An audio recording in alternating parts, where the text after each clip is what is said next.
अस्सलाम वालेकुम guys, how are you? Hope you are fine. This is Sheikh Hamish. तो कैसे हैं सब? ठीक हैं। तो गाइज़ आज यानी कि हम देखेंगे कि हम क्लास के जो हमने मेथड्स यूज़ करके क्लास बेस्ड कंपोनेंट यूज़ करके हमने अपनी न्यूज़ की जो एप्लीकेशन बनाई थी न्यूज़ हंटर के नेम से, हम उसे फंक्शन बेस्ड कंपोनेंट्स में कैसे कन्वर्ट करके अगेन हम बना सकते हैं। यानी कि आप अगर पूछेंगे अब मुझसे या आपके माइंड में क्वेश्चन आ रहा होगा कि यार ये जो कंपोनेंट डिड माउंट हमने बनाया था या अपडेट न्यूज़ या ये डिफ़ॉल्ट टाइप्स जो हमने बनाई थी, तो क्या ये भी हम चेंज करेंगे? तो हाँ यार, हम बिल्कुल इसे चेंज करेंगे। हम ये डिस डॉट प्रॉप्स करके जो लिखा है इन्हें चेंज करेंगे और क्या बनाएंगे, इन्हें फंक्शन बेस्ड कंपोनेंट्स बनाएंगे। मगर उससे भी जाने से पहले मैं आपको एक चीज़ बता दूं कि यार मैं डेली का कोड अपने गिटहब पे अपलोड कर रहा हूँ। कुछ लोग कमेंट्स करते हैं कि सर हमें कोड नहीं मिला। मेरा वीडियोस के डिस्क्रिप्शन में लिंक अवेलेबल है इसके कोड का। तो मैं यहाँ पे ये जिस तरह न्यूज़ हंटर वाली ऐप है तो यहाँ पे इसका कोड अवेलेबल है लाइक डेट कि जिस तरह ये इनिशियलाइज प्रोजेक्ट जब हमने क्रिएट रिएक्ट ऐप स्टार्ट में की थी तब मैंने ये गिटहब पे अपलोड कर दिया था। फिर उसके अलावा वीडियो नंबर 22 तक अपलोड कर दिया था। मतलब कि जैसे कोई मेन बड़ी चेंजिंग होती है मैं वैसे ही अपलोड कर देता हूँ। तो किसी को अगर मेरा चाहिए कि भाई प्रीवियस और नेक्स्ट बटन वाला, तो वो यहाँ पे क्लिक करेगा तो यहाँ तक का जो कोड है वो मिल जाएगा। तो ये कोड अवेलेबल है वहाँ तक का। तो ये सारा कोड आप यहाँ से देख सकते हैं। Each and every file available hair. आप यहाँ से इसे इंस्टॉल भी कर सकते हैं फाइल्स को। तो आप कुछ भी कर सकते हैं। तो ये सारा कोड मैं आपको डिस्क्रिप्शन में दे देता होता हूँ, आप कुछ भी देख सकते हैं। और इसी तरह हमने टेक्स्ट यूटिल्स के साथ किया था, सेम टेक्स्ट यूटिल्स का भी हमारे पास इसी तरह कोड अवेलेबल है। तो आप देख सकते हैं। ठीक है, ये देखें। तो आज हम ये करेंगे कि यार हम पहले वहाँ पे फंक्शन बेस्ड कंपोनेंट्स में से कन्वर्ट करने से पहले हॉक्स के कॉन्सेप्ट को देख लेंगे। हॉक्स पे अभी तक हमने थोड़ी सी डिटेल में बात नहीं की थी, तो मैंने सोचा कि थोड़ी सी आपको थ्योरी के बारे में आगाह कर दिया जाए कि थोड़ी सी थ्योरी भी है हॉक्स के बारे में और हॉक्स से कुछ कंसेप्ट दे दूँ ताकि इंटरव्यू में अगर आपसे कुछ पूछा जाए तो आप बता सकें। ठीक है। सबसे पहली बात ये कि यार अब हम इसे फंक्शन बेस्ड कंपोनेंट में कन्वर्ट करने जा रहे हैं।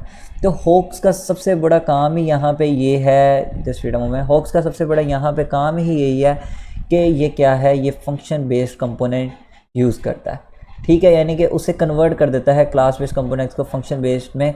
और हमें जो फीचर्स हमें क्लास बेस्ड में मिल रहे होते हैं उससे वो हमें क्या प्रोवाइड कर देता है, फंक्शन बेस्ड में प्रोवाइड कर देता है। इसकी एग्जांपल्स हम नेक्स्ट पेज पे देखते हैं। ठीक है, सेम यही नेक्स्ट पर लिखी हुई है कि हमें ये यूज़ करने के लिए अलाउ करता है क्या, स्टेट को और अदर एक feature without writing a class. बगैर क्लास को यूज़ किए हम हॉक्स की मदद से क्या यूज़ कर सकते हैं, स्टेट को यूज़ कर सकते हैं। ठीक है, और ये क्या कह रहा है, ये कह रहा है कि hooks are the function which hook into React state and life cycle features from function components.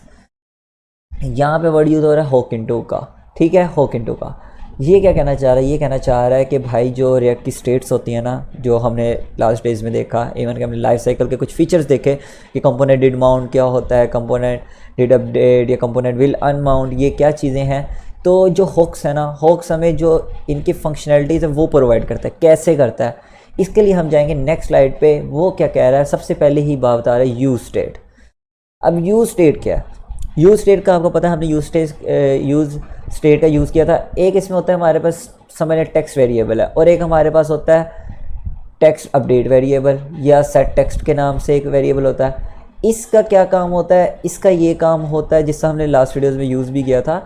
इसका ये काम होता है कि ये इनिशियलाइज होता है, और जो ये है ये किस काम के लिए यूज़ होता है, ये उसे अपडेट करने के लिए यूज़ होता है। ठीक है, तो अपडेट करने के लिए यूज़ होता है। यानी कि कहने का मतलब ये कि कोई चेंजिंग वगैरह हमने करनी हो तो हम यूज़ स्टेट को यूज़ करते हैं हुक के थ्रू। इसी तरह हमारे पास यूज़ इफेक्ट भी है। अच्छा, बाय द वे ये मैंने 4 लिख दिए हैं, इसके अलावा हमारे पास कुछ और भी होते हैं, ये मोस्टली इंटरव्यूज़ में पूछे जा सकते हैं, इस वजह से ये मैंने 4 यहाँ पे यूज़ किए हैं और हम मोस्टली यूज़ भी नहीं करेंगे। ठीक है, नेक्स्ट हमारे पास क्या आ रहा है, यहाँ पे आ रहा है यूज़ इफेक्ट। अब ये यूज़ इफेक्ट क्या है, अब मैंने आपको लास्ट स्लाइड में क्या बताया था, लास्ट स्लाइड में बताया था कि ये हमें लाइफ साइकिल फीचर्स और एक स्टेट के जो फीचर्स है उन्हें यूज़ करने के लिए यूज़ होता है। अब लाइफ साइकिल में कौन से हमारे पास फीचर्स आए थे, जिस तरह did mount, component did mount. ठीक है, तो कंपोनेंट डिड माउंट का फीचर आया था।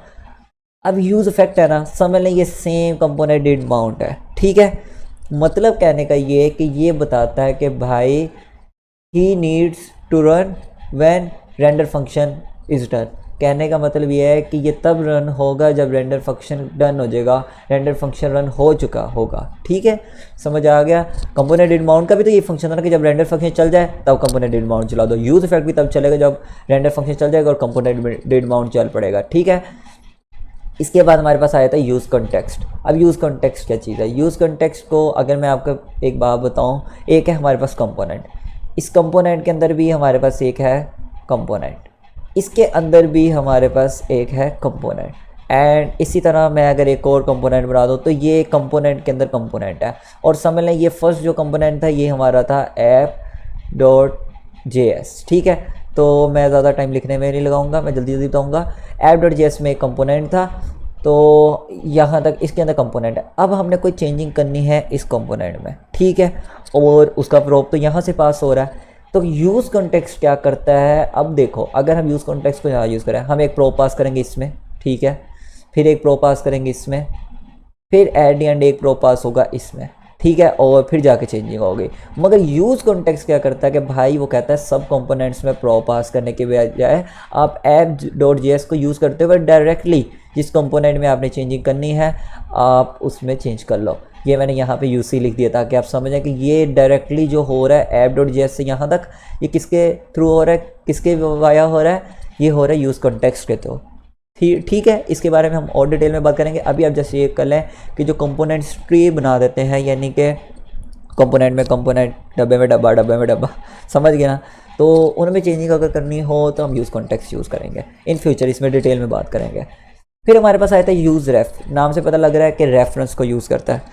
रेफरेंस को कैसे यूज़ करता है कि ये यूज़ करता है यार म्यूटेबल वैल्यूज़ को, जो कि क्या होती हैं, जो कि री-रेंडर नहीं होती। जब हम अपडेट करते हैं, ये अगर मैं सिंपल वर्ड्स आपको कहूँ कि use to store a mutable value that does not cause a rerender when updated. कहने का मतलब ये है कि जब हम किसी कंपोनेंट को अपडेट करते हैं तो इसे री-रेंडर नहीं होना पड़ता, यानी कि दोबारा से रेंडर फंक्शन चलाना पड़ता और ये डायरेक्टली उसी रेफरेंस पे चला जाता है जो इसके अंदर रेफरेंस होता है।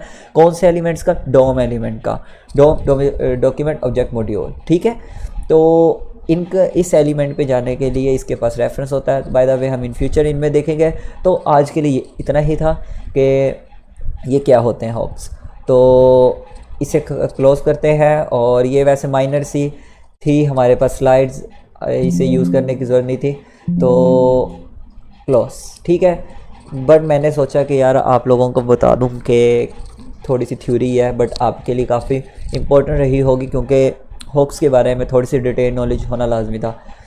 तो इंशाल्लाह नेक्स्ट वीडियो के अंदर हम देखेंगे अपने ऐप को कि कैसे कन्वर्ट करेंगे फंक्शन बेस्ड कंपोनेंट में क्लास बेस से। और वैसे भी यार ये इसको करने की रीज़न ये है कि मुझे काफ़ी लोगों के कमेंट्स आ रहे थे, और अगर मैं खुद प्रेफर करूं तो function based components is best than class based components old technique है, यानी कि पहले यूज़ होते थे, बट अब कौन से यूज़ होते हैं function based component. The reason behind that, यार देखो क्लास बेस्ड के अंदर हमें कितने इश्यूज़ आए, लाइक दैट हमें ऑब्जेक्ट्स बनाने पड़ते हैं, हर चीज़ को ऑब्जेक्ट बनाना पड़ता है, ऑब्जेक्ट बना के हम यूज़ करते हैं। फिर उसके बाद हम जिस तरह कंपोनेंट डिड माउंट वगैरह को यूज़ करते हैं, फिर उसके अंदर डिस लगा के हमने किसी प्रॉप को पास करना, तो इस तरह के इश्यूज़ आते हैं। फंक्शन बेस्ड में क्या होता है, एक एरो फंक्शन बनाओ, डायरेक्टली उस फंक्शन को यूज़ कर लो और वैल्यू पास करवा दो, बस ये काम होता है। और सेकंड काम करता है हम हॉक्स को यूज़ करते हैं, तो वो बहुत इजी था और मैं प्रेफर भी यही करूँगा। और हम फंक्शन बेस से कुछ भी कर सकते हैं, तो हम क्लास पे क्यों जाएं। तो क्लास बेस कंपोनेंट सिखाने का मकसद यहाँ पे ये था कि अगर कोई प्रोजेक्ट आपको ओल्ड मिल जाता है, क्योंकि ओल्ड टेक्निक्स तो क्लास बेस में थी, तो आप ये ना हो कि आप यानी कि मुझे क्वेश्चन कि मुझे कहें कि यार ये इस भाई का हमने कोर्स देखा था,